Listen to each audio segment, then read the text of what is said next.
Hello students. Last video में हम ये दो बातें तो समझ ही गए हैं कि पैकिंग एफिशिएंसी क्या होती है और उसको कैलकुलेट कैसे करते हैं।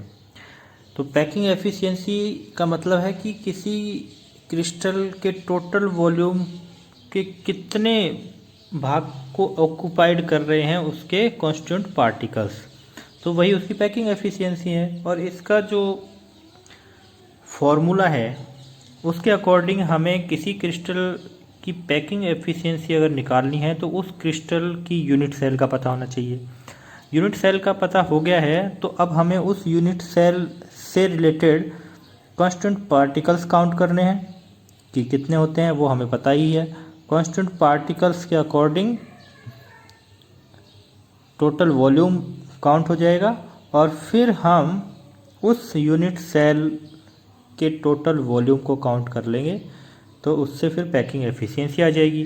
तो हमने एक क्रिस्टल सिंपल क्यूबिक सेल या सिंपल क्यूबिक क्रिस्टल की पैकिंग एफिशिएंसी को कैलकुलेट किया और हमें पता चल गया कि सिंपल क्यूबिक क्रिस्टल जो होता है उसमें जो यूनिट सेल है वो कौन सी है,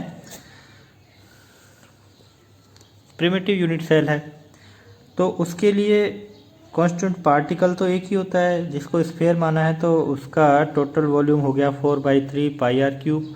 और इसके लिए अब ये क्यूब है तो क्यूब का एक ही एज ले लेंगे, जिसको ए माना है उसका क्यूब कर देंगे तो हमारे पास उस क्यूब का टोटल वॉल्यूम आ जाएगा या फिर यूनिट सेल का टोटल वॉल्यूम आ जाएगा।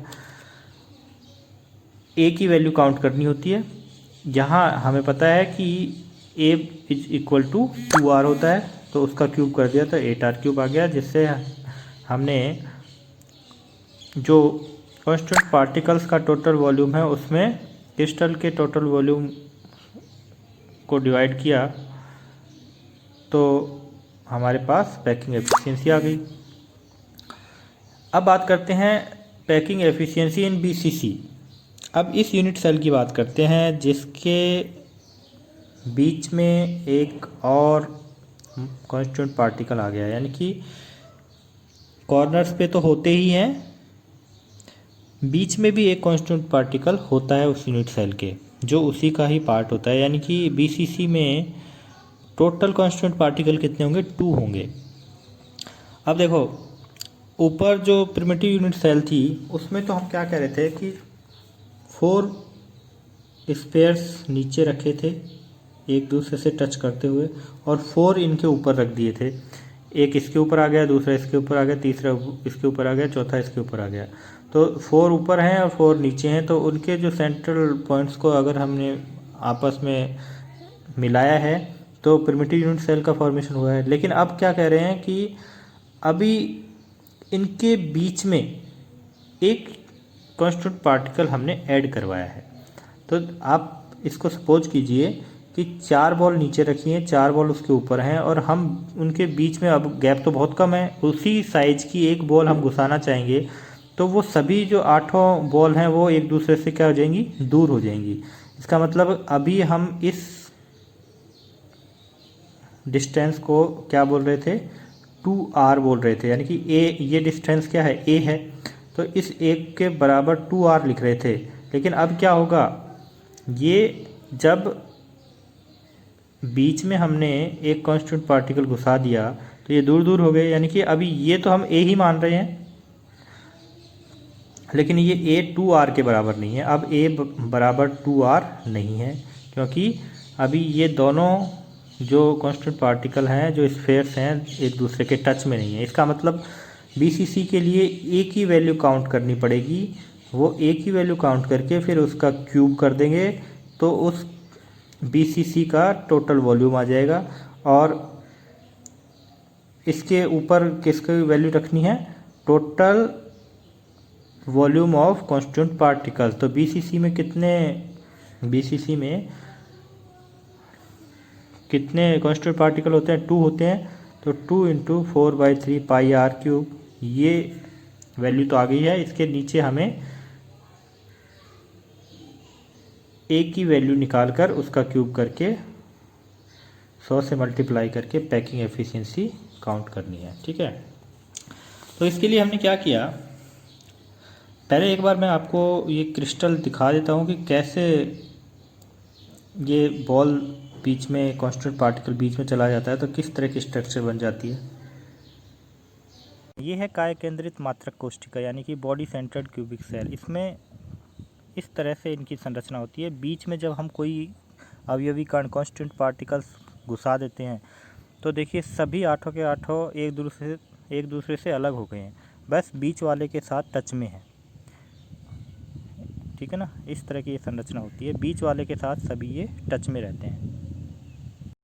तो हमने स्ट्रक्चर तो देख ली है बीसीसी यूनिट सेल की। अब उसकी पैकिंग एफिशिएंसी हमें ऑब्टेन करनी है और पैकिंग एफिशिएंसी के लिए हमें 2 वैल्यूज चाहिए। कौन कौन सी, टोटल कांस्टेंट पार्टिकल्स या एटम्स कितने हैं बीसीसी से रिलेटेड, वो हमें पता है कि 2 होते हैं, तो 2 × 4/3 πr³ हो जाएगा टोटल वॉल्यूम, और upon total volume of crystal lattice, तो उसके लिए हमें ए की वैल्यू चाहिए। ए क्या है, एज है, तो इस एज की वैल्यू हमें काउंट करनी है। तो हमने क्या किया है, इस बीसीसी स्ट्रक्चर में हमने 2 राइट एंगल ट्रायंगल का फॉर्मेशन किया है, ABC एंड ACD। तो पहले हम बात करेंगे राइट एंगल ट्रायंगल ABC की। इस पे पाइथागोरस थ्योरम हम अप्लाई करेंगे और हमें पता है कि पाइथागोरस थ्योरम में क्या होता है कि जो राइट एंगल होता है 90 डिग्री का, उसके जस्ट अपोजिट जो साइड होती है उसको हाइपोटेनस बोलते हैं, और हाइपोटेनस का स्क्वायर इज इक्वल टू किसके होता है, बाकी बची दोनों साइड्स के स्क्वायर के सम के बराबर होता है। तो यहाँ अपना हाइपोटेनस क्या है, AC है, तो AC square is equal to AB square plus BC square. अब हमें पता है कि AB is equal to A, क्योंकि ये एज है और ये भी एज है किसका, क्यूब का, तो दोनों ही A होंगे, इसलिए AB स्क्वायर भी A स्क्वायर होगा और BC स्क्वायर भी A स्क्वायर होगा, तो AC square is equal to 2A square. ठीक है, अब दूसरे राइट एंगल ट्रायंगल की बात करते हैं, ACD। अब AC की वैल्यू हमने निकाल ली है, यहाँ से AC की वैल्यू आ जाएगी, और CD की हमें पता है कि ये एज है, तो CD की वैल्यू क्या होगी, A होगी।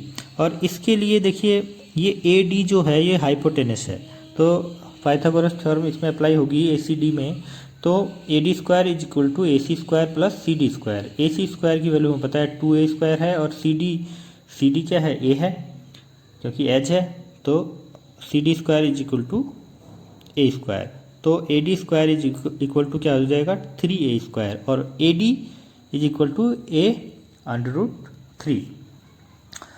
अभी AD की एक वैल्यू तो हमने निकाल लिया है, हमें चाहिए A की वैल्यू, इसलिए हमें यहाँ AD की सेकंड वैल्यू भी पता होनी चाहिए। एक वैल्यू तो हमने निकाल ली है 2 राइट एंगल ट्रायंगल से।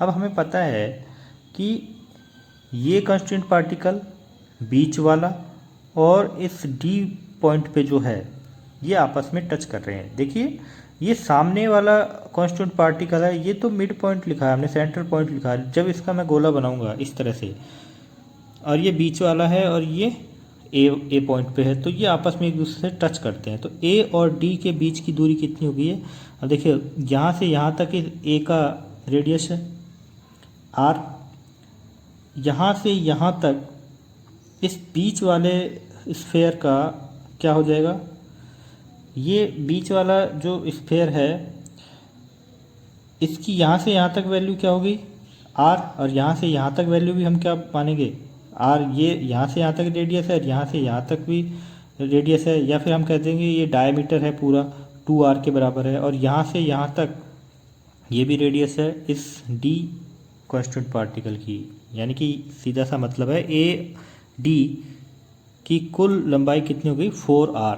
इस 4R को A√3 के इक्वल में रखेंगे तो A बराबर क्या आ जाएगा 4R/√3। A की वैल्यू आ गई, अब इसका क्या कर देंगे, क्यूब कर देंगे, तो total volume of unit cell हमें ऑब्टेन हो जाएगी। तो जब इसका क्यूब किया तो ये वैल्यू आई। Volume of 2 spheres, packing efficiency हमें काउंट करनी है, तो ये हमने पहले ही काउंट कर ली थी 8/3 πr³, और total volume of unit cell यहाँ से काउंट हो गई। जब इसको कैलकुलेट करेंगे तो 68% वैल्यू आएगी। यही क्या है, पैकिंग एफिशिएंसी है बीसीसी की। Volume occupied in BCC arrangement is equal to 68%।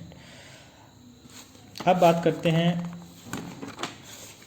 Packing efficiency in HCP and CCP और एफसीसी। देखिए एचसीपी जो क्रिस्टल होता है उसकी जो यूनिट सेल होती है वो हेक्सागोनल होती है, लेकिन अपने जो बुक में है ये एचसीपी नाम देकर इस टॉपिक में ऐड कर रखा है, जबकि इसके कैलकुलेशन का तरीका अलग होता है। लेकिन अगर एग्ज़ाम में इस तरह से आ जाता है कि एचसीपी की पैकिंग एफिशिएंसी काउंट कीजिए, तो फिर आपको यही वाला फॉर्मूला या यही वाला मेथड अप्लाई करना है जो हम सीसीपी के लिए यूज कर रहे हैं, क्योंकि सीसीपी में जो यूनिट सेल होती है वो एफसीसी होती है, फेस सेंटर्ड क्यूबिक सेल में से जो क्रिस्टल बनता है वो सीसीपी क्रिस्टल बनता है, इसलिए इसको सीसीपी क्रिस्टल भी बोल देते हैं या एफसीसी क्रिस्टल भी बोल देते हैं। तो फेस सेंटर्ड यूनिट सेल क्या होती है, जब सभी जो फेस हैं 6 फेस होते हैं क्यूब के यूनिट सेल के, सभी पर कांस्टेंट पार्टिकल होता है। तो ये तो सिर्फ एक दिखाया है मैंने समझाने के लिए, क्योंकि हमें यहाँ से पैकिंग एफिशिएंसी काउंट करनी है, लेकिन सभी फेसेस पर कांस्टेंट पार्टिकल होता है। एक बार मैं आपको दिखा देता हूँ इसकी स्ट्रक्चर कैसी होती है, 3D स्ट्रक्चर देख लो। ये है हमारी face centred cubic unit cell. इसमें देखिए फेस जो हैं यानी कि फलक जो हैं उन पर भी एक अवयवी कण पाए जाते हैं, और ये तो लेटेस्ट पॉइंट हम दिखा रहे हैं। और अब वास्तविक संरचना, असली संरचना इनकी जो होगी वो ये होगी कि फेस पे जो एटम है वो उसके चारों कॉर्नर्स वाले एटम से टच में रहेगा। देखिए इस तरह के स्ट्रक्चर है, लेकिन जो कॉर्नर्स वाले हैं, कोने वाले हैं, वो आपस में टच में नहीं पाए जाते। इस तरह की ये मेन स्ट्रक्चर है इसकी। और डायग्राम में जो हम दिखाते हैं वो लैटिस पॉइंट्स दिखाते हैं, वास्तव में जो कांस्टेंट पार्टिकल्स हैं वो इस तरह से टच में रहते हैं।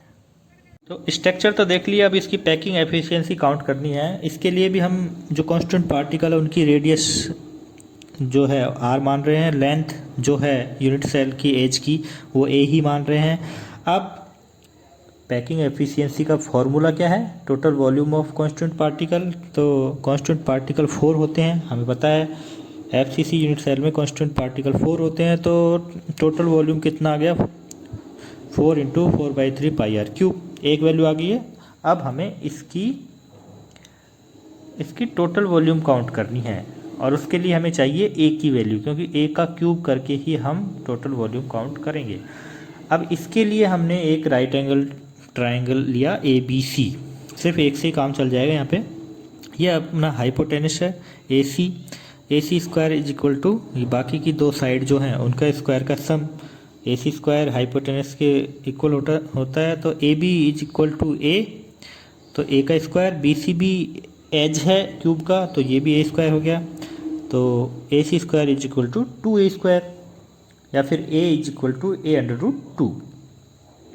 और हमें A काउंट करना है, तो इसके लिए हमें चाहिए AC की सेकंड वैल्यू। तो AC की सेकंड वैल्यू कैसे आएगी, देखिए यहाँ पर ये A बीच वाला और ये C आपस में टच में है इस तरह से। A ये स्फेयर जो फेस पे है वो, और ये C। तो इसके लिए भी जैसे पीछे वाले में किया था, तो ये भी 4R हो जाएगी। ये R है, ये 2R है, ये R है, तो टोटल हो गई 4R। AC is equal to 4R, तो इसके इक्वल रख देंगे 4R को A√3 के √2 के A√2 is equal to 4R, क्योंकि ये काउंट किया हमने। तो A is equal to 4R upon √2। तो ये एज की वैल्यू आ गई, इसका क्यूब कर देंगे तो टोटल वॉल्यूम आ जाएगा। तो इसका जब क्यूब करेंगे तो ये टोटल वॉल्यूम आ गई। पैकिंग एफिशिएंसी के फॉर्मूले में ये दोनों वैल्यूज रखेंगे, पहले तो वॉल्यूम ऑफ 4 स्पेयर्स और फिर total volume of unit cell, ये हमने रखी। तो जो पैकिंग एफिशिएंसी आई वो कितनी आती है, 74%। Volume occupied in FCC arrangement is equal to 74%। ठीक है, तो इस तरह से हमने 3 यूनिट सेल की पैकिंग एफिशिएंसी देख लिया है। ये आपको डायरेक्ट भी याद रखनी है, और कैलकुलेट करनी भी आनी चाहिए। कोई प्रॉब्लम हो तो ज़रूर बोलना मुझे, आप मैसेज कर देना अगर कोई भी समस्या हो तो। एक पॉइंट और देख लेते हैं इसमें, density of a unit cell. अब डेंसिटी का फॉर्मूला हमें पता है, mass of the unit cell is upon volume of the unit cell. Mass upon volume direct भी बोल सकते हैं, डेंसिटी होती है मास अपॉन वॉल्यूम, डेंसिटी होती है। तो हम यहाँ डेंसिटी किसकी काउंट कर रहे हैं, यूनिट सेल की, तो मास भी किसका होगा, यूनिट सेल का होगा, और वॉल्यूम भी किसका होगा, यूनिट सेल का होगा। अभी हमें ये पता होना चाहिए कि एक जो यूनिट सेल है उसका मास कैसे काउंट करेंगे, तो उसमें जो कॉन्स्टेंट पार्टिकल्स है उन सभी का मास कैलकुलेट कर लेंगे तो टोटल मास आ जाएगा यूनिट सेल का। तो हमें ये पता होना चाहिए कि यूनिट सेल में टोटल कॉन्स्टेंट पार्टिकल्स कितने हैं, तो उसकी वैल्यू हो जाएगी n, और m क्या है, किसी एक कांस्टेंट पार्टिकल का मास है, और n का मतलब है कि कितने कांस्टेंट पार्टिकल उस यूनिट सेल में है, और a क्यूब क्या है, वॉल्यूम है, a हमने क्या माना है, h माना है। अभी इस फॉर्मूले को थोड़ा सा और डिफाइन करते हैं, तो m is equal to capital M upon Na लिख सकते हैं इस फॉर्मूले में। तो कैपिटल M क्या है, मोलर मास है, और Na क्या है, आवोगाड्रो नंबर है। आवोगाड्रो नंबर हमें पता ही है 6.023 इंटू 10⁻23 होता है, तो वो फिक्स है। मोलर मास उस एटम का आपको दिया जाएगा। तो देखिए इस फॉर्मूले को हम इस तरह से भी लिख सकते हैं, N इंटू कैपिटल M यानी कि molar mass upon total volume of unit cell into Avogadro number. ये डेंसिटी को D से भी लिख सकते हैं और रो से भी लिख सकते हैं, ठीक है। तो इसलिए ये कंफ्यूज नहीं होना है D या रो कौन सा होगा फॉर्मूला, लेकिन ये फॉर्मूला याद रखना है आपको। ये 4 वैल्यूज आपको पता होनी चाहिए, N की वैल्यू पता होनी चाहिए, वो आपको यूनिट सेल से आएगी, M की वैल्यू आपको दी जाएगी, वॉल्यूम आपको काउंट करना होगा, और आवोगाड्रो नंबर फिक्स होता है 6.023 इंटू 10⁻23। तो इसमें से अगर कोई क्वेश्चन बनता है तो न्यूमेरिकल बनता है, और वो उसके लिए ये वैल्यूज आपको पता होनी चाहिए।